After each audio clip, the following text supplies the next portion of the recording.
The Cleveland Cavaliers have been the surprise of this year's NBA season. And when you ask a casual NBA fan who the best player on this team is, many would probably say Collin Sexton, especially, going into this season before it. But this year, with the Cavs having so much success, a lot of that has come with Sexton not even in the lineup, as he is currently dealing with the torn meniscus. And without him, Darius Garland and the rest of his Cavs team is really thriving. And especially with the fact they did not offer him, and I don't think they wanted to give him a max extension, it looks like Collin Sexton's puzzling career in Cleveland's coming to an end.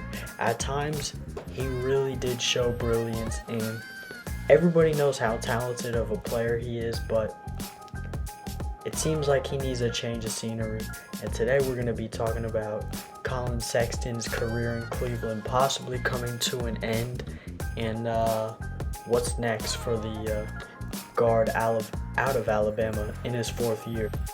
So when it comes to Collin Sexton, we all know he's a guard, and originally coming out of the draft, some people thought he was a point guard, and really, he's a shooting guard. If we're being honest, he's an undersized two guard. He's not a point guard at all, really. What this guy is a pure scorer. He's really good at it. The question is he good at getting his teammates involved, or even not even just getting his teammates involved, just being a good teammate? There have been numerous reports of maybe his teammates in Cleveland at times not liking him being a ball hog. And if they're fair or not, it's no question he has ultra confidence and he takes a lot of shots. So he was drafted to be their guard of the future in 2018, but then the next year, Cavs had Darius Garland fall in their lap, and they couldn't pass on a point guard prospect like that, so they picked Garland, and they entered with the hope of that being the backcourt of the future. Sexton and Garland, a bit similar to the guard tandem of Dame and CJ in Rip City, but in reality, they both can score. Garland's much more of a pure point guard, but Sexton, he's undersized, and even though he's not a point guard, and probably more of a two guard, he should be guarding point guards, and he should be the smallest player on the floor. And if he's not your smallest player on the floor, that is probably not a good thing for your team at all, especially defensively, but also offensively. I think you want to have a real point guard and then some dudes with size around him. So for Sexton, it seems like it's unlikely he'll play another game for the Cavs, but he has been making some impressive development with his return back from injury. So if he comes back, it'll be really interesting to get, a nice sample size of how the team looks with and without him. They have a great young core now of Garland, Evan Mobley, Jared Allen. Isaac Okoro still could be good. We'll see with him. But really that three of Garland, Mobley, and Allen is really good moving forward. And you just question where Sexton fits into that. They were playing Sexton at the 2 and Lauri Markkanen at the 3, which is just terrible. And what they really need is a wing. And they went from having too little size to having too much size. They need to even out their team more, and Collin Sexton does not help that, being so small at the two guard position. But with that being said, I still do think he can be a really good NBA player and help out another team tremendously with his scoring.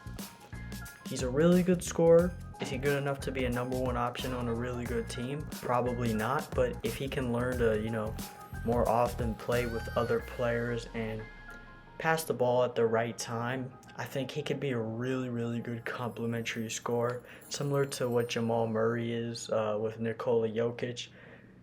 He'd have to be with a really good passer, and we know Garland's that, but just the lack of defense they have as a backcourt is too taxing, and the fact that Garland's been better without him has to concern some decision makers within the Cavaliers front office as to whether they want to extend him or not. But as I was saying, I do think Sexton could help a team as a complementary scorer. Really good third option, decent number 2 option. not a number one on a good team. And we saw that with the Cleveland Cavaliers. The reason they got Garland and they had the 5th pick to pick Isaac Okoro. And I mean, even last year when they had number 3 and picked Evan Mobley, Collin Sexton was the number 1 or very high scoring option on those teams. And I just don't think that's going to translate to winning, but I do think he still has a role and can be a really good NBA player. Now, some potential fits for him, assuming he does enter free agency and the Cavs do not end up extending him and offering him a new contract and they let him walk, could be. First potential fit for Collin Sexton is the Dallas Mavericks, but with this being said, this would only be in a specific scenario where Jalen Brunson gets a big offer in free agency. He's going to be a player that's going to get a lot of money and a lot of offers and attention from around the league. He's a great young guard, and so this scenario is only if Brunson leaves them, in fact, in free agency. And if he does, I think Sexton could be a good replacement for him. Luka being, the real point guard of the team, Sexton can play off ball. He can hit his threes, but he can also be a really good secondary scorer to Luka and Porzingis. And then when those guys, or at least when Luka's out of the game, he can kind of work with the bench unit and be the main guy. And similar to the role of Jalen Brunson, Brunson definitely a better passer, but Sexton probably a better scorer, and I do think that role could fit him well. So next up on this list is the Los Angeles Clippers, who are currently having kind of an off year with Kawhi and Paul George out, but they're expected by many to, be looked at as a contender again next season. And while they've had these 2 guys, the one thing their roster has really been lacking is consistent guard play. Originally they had Patrick Beverley, Reggie Jackson stepped up big time, but even though he's a good player, I don't know if he's a long-term option. He's over 30 years old, and as a third option on that team, I think Sexton could really help their spacing, and Paul George is a good playmaker himself. Sexton can play point guard at times, and they could use his scoring.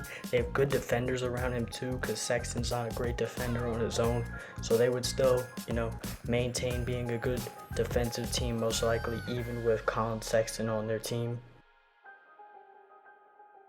The third team on this list is the Philadelphia 76ers, a team that has needed a shot-creating guard for a very long time, ever since they thought Markelle Fultz was going to be that and their point guard of the future, and they've had Ben Simmons. But I do think Sexton could really, really help them. They're a good defensive team. They have another good young guard in Tyrese Maxey, and what Sexton brings to that team, no other player really has that skill set. Seth Curry's a great three-point shooter. He's a good scorer too.